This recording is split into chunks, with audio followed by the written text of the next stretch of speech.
Hi, everybody. Hello. Oh my gosh. That's Jessica Smetana. And I'm Spencer Hall. And the word is, I'm back.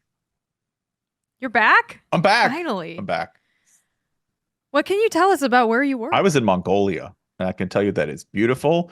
It's very far away from here.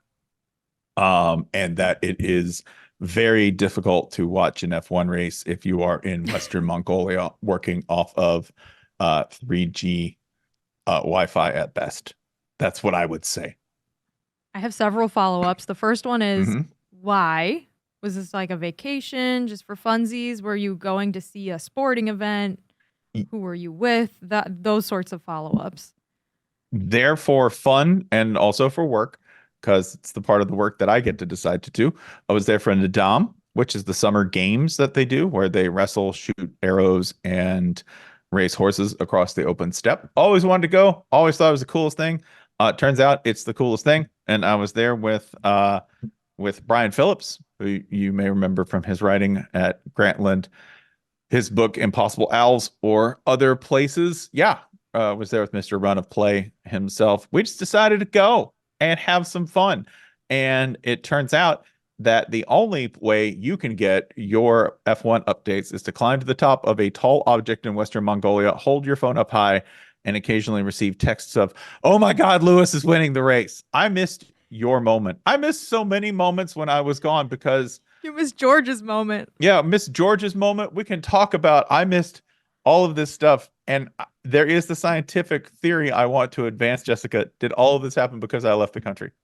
I have the same question. I maybe we'll find out the next time you leave the country. But that my second follow-up was like how much F1 did you actually get to watch and or follow? Because we have a DNF group chat and we were very active in the group chat that you were also in, but I don't imagine that you read all of the messages in it. So how did you consume F1 during this Mongolian Primarily vacation? through the group chat. So imagine pockets of no service, and then every now and then I would get 38 text messages, and the last one, of course, to anyone familiar with this, makes no sense. So you have to go through and decode it by reading the previous 37 messages as to what happened. It's a pretty absorbing way to follow it, by the way. I got to sort of like ride the highs and lows. For those of you who did not get to experience this in real time, Jessica was an absolute mess during Lewis's win. Like in the lead up, in the last few laps, all the way during, and then afterwards. It was honestly, I think I enjoyed it as much as watching a race, like because it was Yeah, thrilling. thank you. I didn't admit this on the podcast because we had Nate Saunders on Hmm. after the British Grand Prix, and I wanted to act cool because like he's a journalist, he's a Right. pretty serious F1 guy, and I'm not any of those things. So I tried to play it cool, like yeah. So like, what does this win mean for Lewis Hamilton fans? But I will admit now that the last 10 laps of the Hmm. race, I went in a different room and I didn't actually watch the laps. I just listened to the commentary because I was like, I can't watch this. I can't watch this. Something terrible is going to happen. Yeah. Something terrible is going to happen if I look. I'm not going to look. Little did you know, I'd already secured the win by leaving the country. That's all you need to do to get 12 of the most exciting days in the F1 season. Just put me in Mongolia, put me in Western Mongolia so that I can only follow along on the DNF group chat. We should sell subscriptions to that, really. Like, if it's Yeah. 20, if it's 30 people, it's still worth it just so you can see the emotional spiraling that occurs in the group chat during a race. A lot of big shows have like Discord channels and stuff like Hmm. that where you can communicate with your favorite show hosts during tense moments. But I do feel like the true like unfiltered feelings that I have watching a race are things that should be monetized. Hmm. Like they should like I can't give those away for free and I can't give those away to people I don't trust. So Spencer, you're welcome. You got to see the unfiltered just purely emotional joy of watching Lewis Hamilton win the British Grand Prix. And now we can burn that group message forever and All light it on id, fire. all id, no super ego. It was a beautiful thing to behold. If you want more answers, by the way, on what I was doing in Mongolia, you can always subscribe to my newsletter, Channel 6, or you could check out the episode of Pablo Torre Finds Out, where I talked about this briefly. It's with Katie Nolan. It's from like last Wednesday, if you want to take a look. Pablo Torre finds out where Spencer was before Jess does because we didn't have a lot of information to go off of. We just knew you were gone. We Hmm. knew you were in Mongolia. We didn't know what you were up to there. And like every 4 days, I just see a selfie of you with your beard like flapping in the wind. And Yep. I was like, Spencer looks like he's having a good time. I hope he really is. Yeah, I would tell everyone it was a very hard trip, and now I will let everyone in here on a little exclusive secret just for DNF viewers. It was fun. It was so much fun. Oh God, I could do it like now. I could do that all over again. It was great. Aw. Everybody should go to a place where it's hailing and 40 in July. Perfect. Perfect weather. I've been to South Bend, Indiana. Yeah. I don't want to live there again. I'm gonna say something that won't surprise you, Jess. I enjoyed Mongolia more than I've enjoyed my travels to South Bend, Indiana. And it's Oh, not because my okay. football I mean, team was that's playing fair. or lost. Love world traveling. And just like F1 drivers, you were traveling the world this summer and Yes. now we're here and they have been too. And now we're almost done with the first, I guess the first half Yep. schedule wise of the calendar. Although I think the Hungarian Grand Prix was like the official start of the first half of the second half of races. If you somehow followed that sentence, I congratulations. know. Let's put it this way. It made sense in my head. We're at the F1 solstice. How's that? We've Yes. passed the Okay, F1 let's solstice. do that. We passed the longest F1 day of the year. We're into what I guess is now officially the home stretch. All right. Just by Although we definition. have a 3 week break coming up, so it's very confusing. But yeah, going into the Hungarian GP, we're like kind of halfway done with things, but there's still a lot of racing left. And boy, did that race pay off if you were a fan of the F1 mess and drama. Yeah, this was a great one to come back to because not a lot happened really in terms of race position and track events until the last couple of laps. And then even then, what was happening over this is the first race that I can honestly say probably should be listened to rather than watched. And do you want to go through a little bit of dramatic repartee and trying to help everyone understand what happened at the end of that race? Because on paper, this looks like a triumph for McLaren. On paper. Yeah, 100%. Like a 1-2 finish should be Right. with Oscar Piastri winning his first Formula One race in his career. Like he's won a sprint race before, but this was the big one. He has not won one of these yet. This should have been a weekend where McLaren, they pack up their like garage and they pack up put everything on the plane, pack up their suitcases and they go home and they're all smiling and they're like, wow, we actually have the fastest car, guys. We did it. Mhm. That was great. It was a 1-2 finish. We beat the third place driver by several seconds. It wasn't particularly dramatic at any point that, there was no doubt that either of our guys would finish in the top two. Yep. It was close at times, but we kind of controlled that one pretty well. We're all happy. We're all going home, but somehow, Spencer, that's not how anyone feels today. No, not at all. And I'm going to go ahead and start reading a little bit, if you would. I'm at the McLaren transcript that we have in our show doc. If you would like to join me, I'm going to skip down a little bit and take you straight to lap 49. Okay. Which is where you have the voices that I'm going to do. Our race engineer, Will Joseph of McLaren, who's communicating with both drivers. And I'm also going to be doing Tom Stollard, another engineer for McLaren. Okay. This is lap 49, Will Joseph. You're doing both voices. Yes, because I want you to do little Okay. Lando, because I think you can channel Lando. Okay. Okay. This is my casting direction. I can here. sound disappointed. All right. Will Joseph. Lando, just 21 laps after this one. You do have the current fastest lap. Look after the tires. Tom Stollard. Okay, Oscar. Once you get to Lando, we'll swap the position. But we want to avoid Lando having to give up a lot of race time. Let's remind everybody here, the positioning as it stands at this point in the race is that Lando Norris is ahead of Oscar Piastri due to some pit shenanigans, some race strategizing that, normally would be pretty benign because Piastri had better pace. However, Piastri makes a slight mistake and starts losing time behind him. So for a minute, the idea that Oscar Piastri would have caught him anyways is not a foregone conclusion because Norris is maintaining or increasing the lead due to Piastri making a couple of very minor in the general picture, but significant in the moment missteps. So we're going to go ahead and do this. All right. We're moving down to lap 53. Lap 53, where just to make sure everything's okay, Joseph says, Lando, radio check, please. Yes, loud and clear. Okay, save the tires in T4 and T11, please. We need you to save tires. Joseph. And we want to let Oscar through. Well, you should have boxed him first then, surely. Doesn't matter. It does. For me, maybe. Okay. So, time out.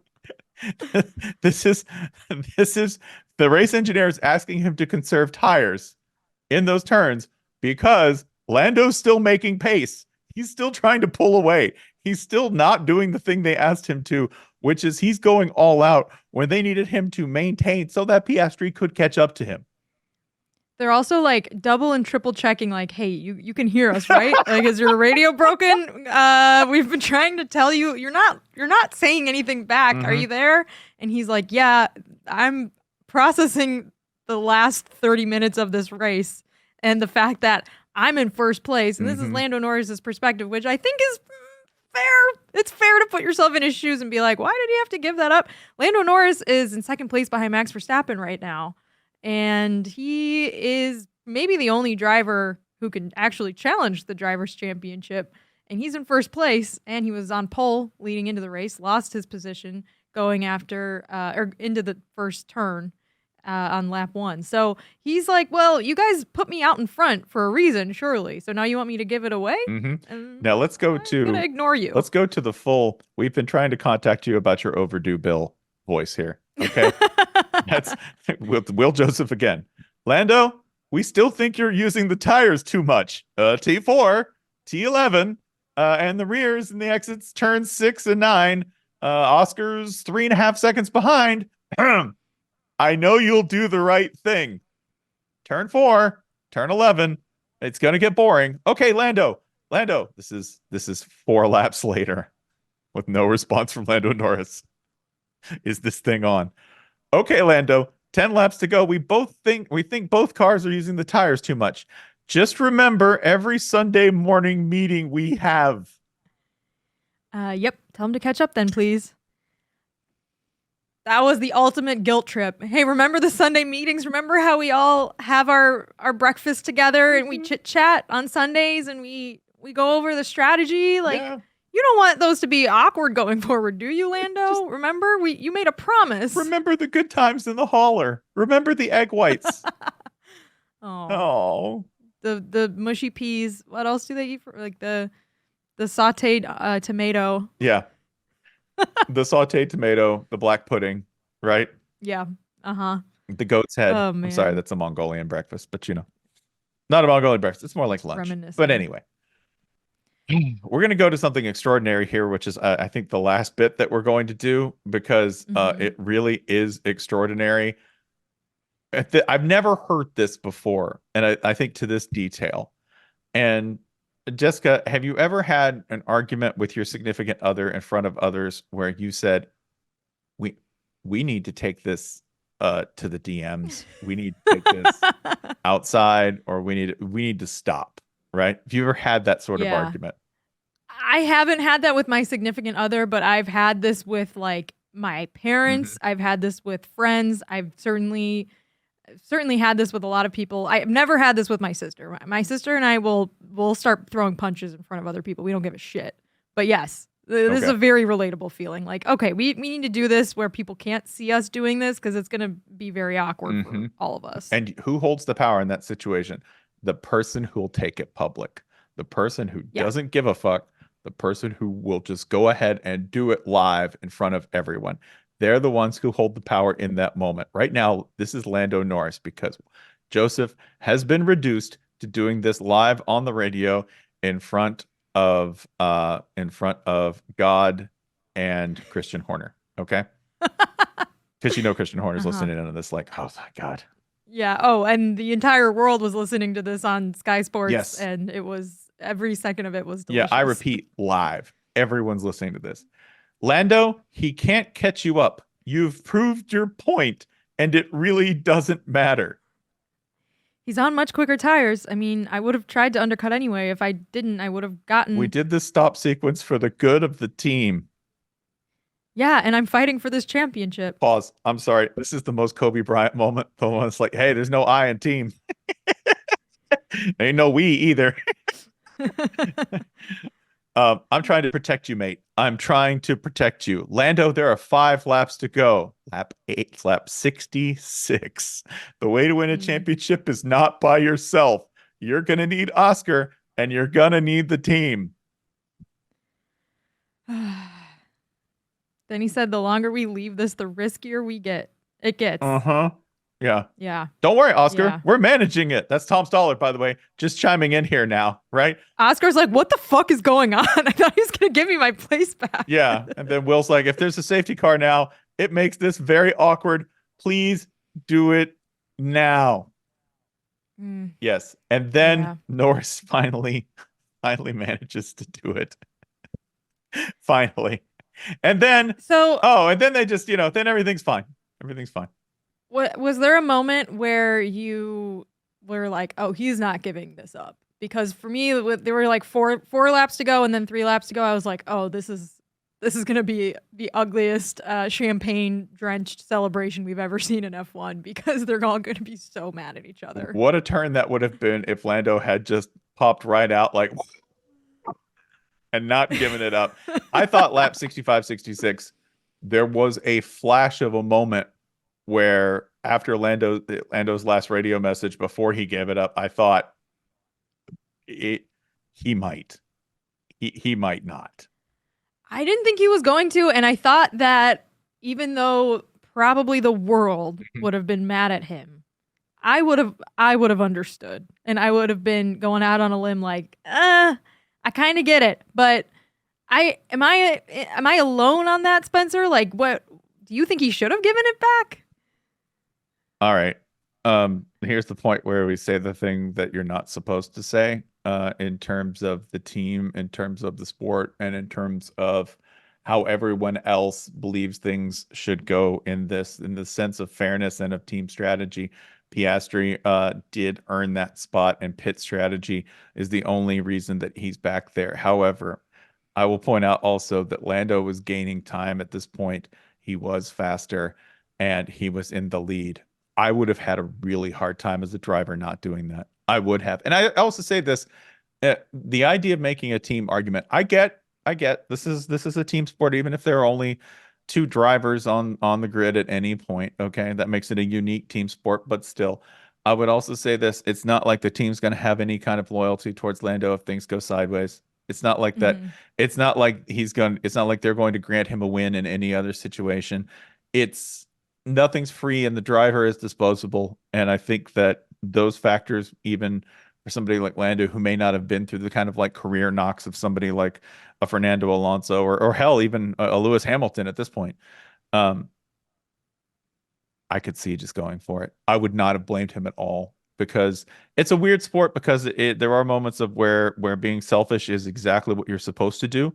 And then there's moments where you are reminded to be a team player to teams that have very little loyalty to you, right? Like it could turn on a dime. Some teams are less loyal than others. McLaren has been devoted to Norris at every level. So I think that may be part of the good credit that McLaren has earned in Norris's eyes that allowed him to make this decision. But if he gives it up to Piastri and Piastri eventually overshadows him, then yeah, it's going to rankle.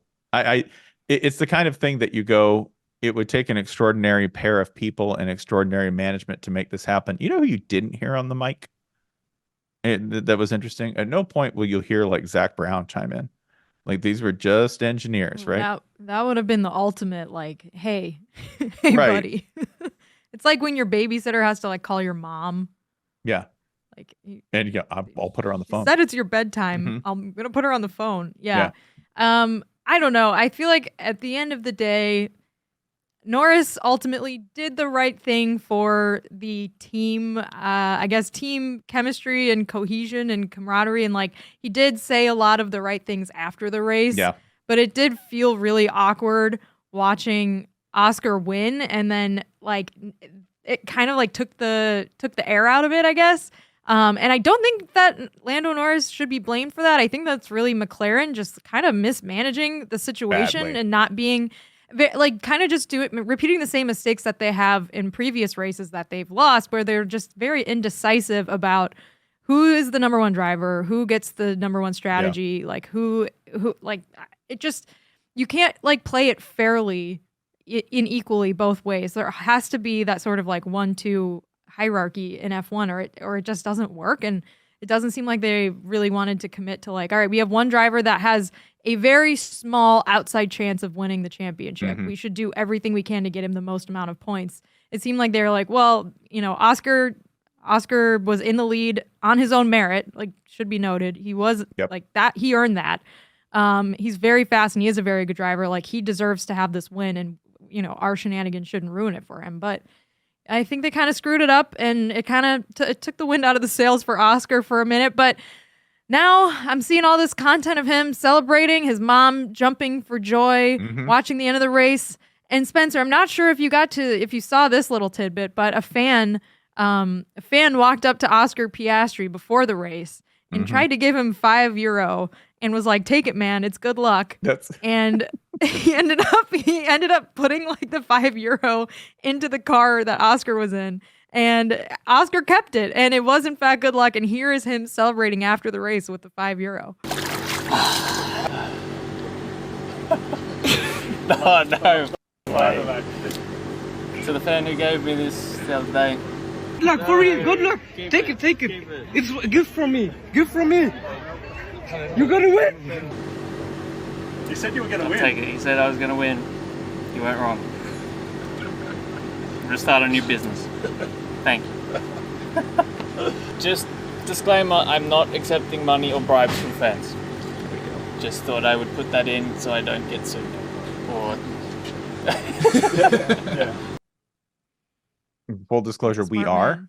We are. If you see us and you would like to give either of us a $5 or €5 bill, major denominations and currencies only, and we don't give change. So That reminds me. Yeah. Greg Cody gave me a €10 piece today. I don't know what that was. I guess maybe I'll win something. on the tip way your home. drivers. Tip your drivers. But yeah, happy for Oscar. What a weird way to win your first race. We're very happy for Oscar and very happy on paper. Remember, let's just zoom out. Like we're going to come back to a little bit of mess here in a second with a different team, but let's zoom out here.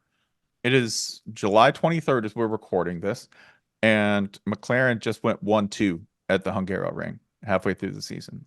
That's extraordinary. McLaren is ahead, I think, of even their own highest expectations in terms of how well these cars are performing and how well both drivers are performing. So I know we just spent like 20 minutes talking about what an absolute crap hash they made out of this entire race and how they managed it. Even with that, they won and they placed. They occupied 2/3 of the podium, a max performance by the team. So just keep that in mind that yeah, we're saying all of this and McLaren is still putting up, 40, 20, 10 a game, so to speak. It is incredible what they've done. They are ahead of schedule and they're going to make this a very interesting second half of the season. Speaking of max performances, and ahead of Ferrari. And ahead of Ferrari. But speaking of max performances, yes, max performances, a bad kind of max performance from Max Verstappen and Red Bull.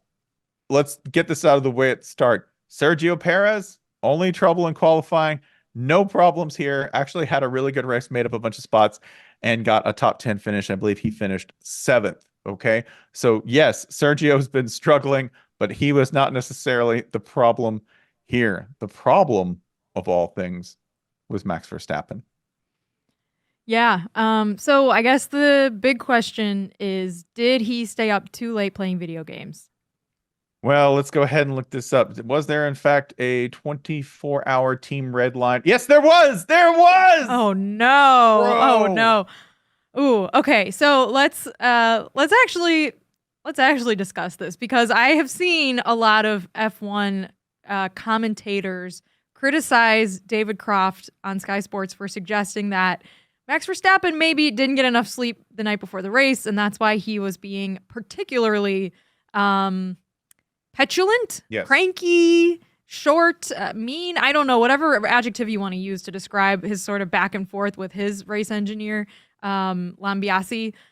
You can use that word, and it was pretty out of the ordinary even for Max Verstappen. But I've seen a lot of F1 commentators be like, Crofty is sort of going way too far with this criticism of Max. And should Crofty have mentioned it like more than maybe one time? No, it was he brought it up a few times too many. But I do think it's actually legitimately a fair question to ask, because this was a very, very weird race for him. He looked like just very sloppy, was making a lot of mistakes, and just sounded extremely unhappy. So I don't know. Is it fair to be like, hey, maybe he should have like not done this iRacing thing the night before? It is. I'm going to read you a sentence, okay? Verstappen joined the race piloting the leading M4 GT3 in the early hours of Sunday morning ahead of the Hungarian event. During the darkness, the 61-time Grand Prix winner drove a consistent stint, deftly shadowed by the related red line Mustang for 3 hours. So I don't want to give any credence to a tired line of sports talk questioning that outlaws any outside interest, recreation, diversion, 100%. or otherwise unrelated entertainment, entertainment unrelated to the sport that you're doing. In fact, if anything, it's like Max is practicing too much. Let me take that tack. I don't think it's a diversion. I think Max is driving too much. I think Max is, you say, well, is his focus diverted? No, this man is too focused.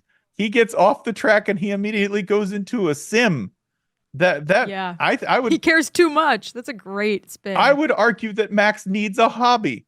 Let's get Max a touch grass hobby. Okay. F1 is his hobby. You don't understand. I know. The race in Hungary is his hobby. The first car he had was an F1 car. That's not a joke. Like it was a race car. I don't believe at any point that we've considered that maybe Max needs some oxygen in that room. Maybe we need to get this man to touch grass. Maybe we need him outside a little more. Maybe he needs a hobby or some space, because I don't think I would disagree with Crofty on this basis alone. I think it's a fair criticism. It's just coming from the wrong angle. I think he's doing too much racing. Too much F1. Yeah. Okay, well, he did say after the race that anyone who felt that he had been disrespectful to his team could F off, which I thought was hilarious. But I do know of one hobby that Max does have, and this popped up on one of my social media apps this week, and I wanted to watch it with you. One of his hobbies, other than the sim racing and Formula One, is cats. So here is Max recognizing cat breeds in a video. You know your cats, Max? Ragdoll? Yes. Bombay? But I've never seen a British short hair like this. So it's an American short hair? Yeah. This is a British short hair. Yeah. Yeah. Well, it's orange then. Is that just orange? Yeah, it's an orange cat. Is it an Egyptian mouse? This? What the fuck? Maine Coon? Yes. Serval? No, Abyssinian cat? Yes. Dragon Lee. Yeah. But the ears are folded, so it's a Scottish fold. Classic Scottish fold. So he does have one other hobby. I've never even heard of half of those cats before. That's a lot of cat knowledge on display.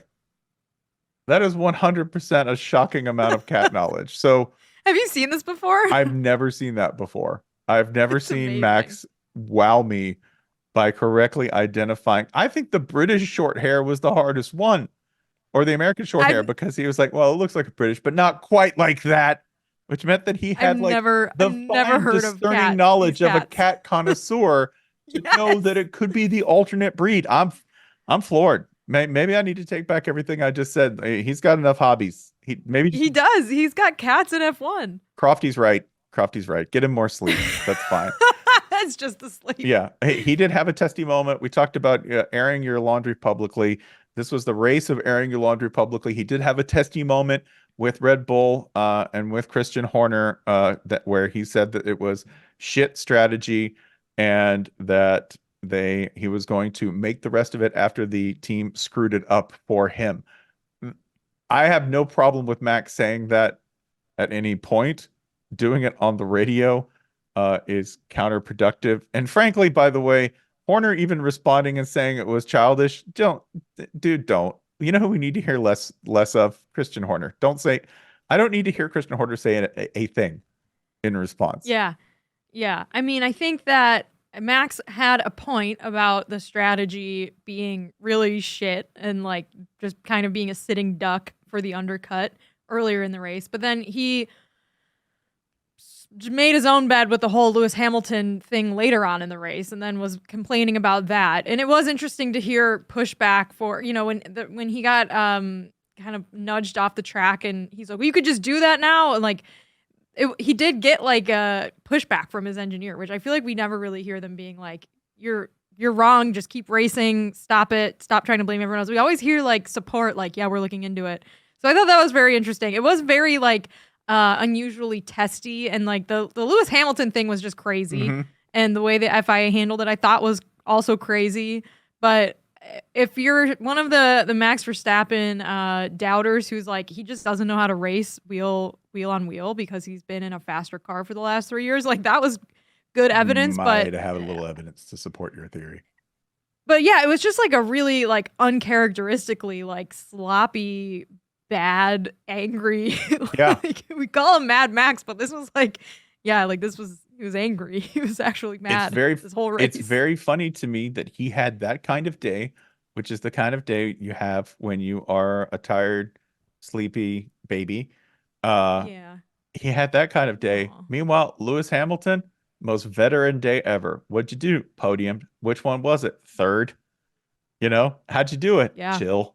Just stayed completely calm. He even gets through that crash by being relatively calm. Max barges in, flies over him, goes like a little airborne for a minute, and Lewis just calmly proceeds, just like, oh well, that's fine. We got it. Just the most clock in, clock out pro day Yeah.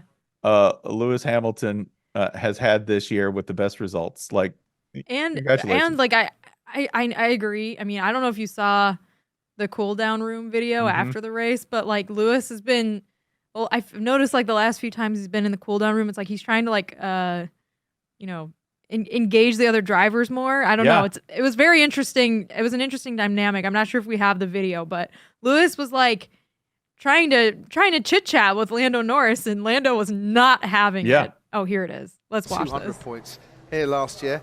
Max 76 points ahead in the Drivers' Championship. Throws his hat. You had a fast car 7 years ago. 7 years ago. You had it. You had a quick car. You made the most of it. Now it's us. I wasn't complaining. I was just complimenting your car. At some stage catch up. Lewis does the, were you here 7 years ago? And then was like, I'm just trying to give you a compliment, dude. Like, relax. Yeah. And Lando's just like, ugh, stupid hat. God, I hate this hat. I don't want to wear this fucking hat. Lewis has very, like, his vibe in this moment is very, like, nice guy at the golf clubhouse who, when you walk in after shooting a 93 and losing like 14 balls, like he's like, hey, how'd it go out there? Pretty good, huh? You had a good birdie on 7. That was good. I saw it, man. Swing's looking smooth. You're like, stupid hat. Shut up. Oh, I hate this I hat. hate this. I bet you were a better golfer 7 years ago. Like, yeah. Yeah, Lando is just not in the mood for it. Oh, man. Well, okay, what else do we need to talk about from Hungary before we go, Spencer? Because there was some Daniel Ricciardo drama, I suppose you could call it drama also. What did he say after the race that caught your made your ears perk up? Oh, it said that they fucked up.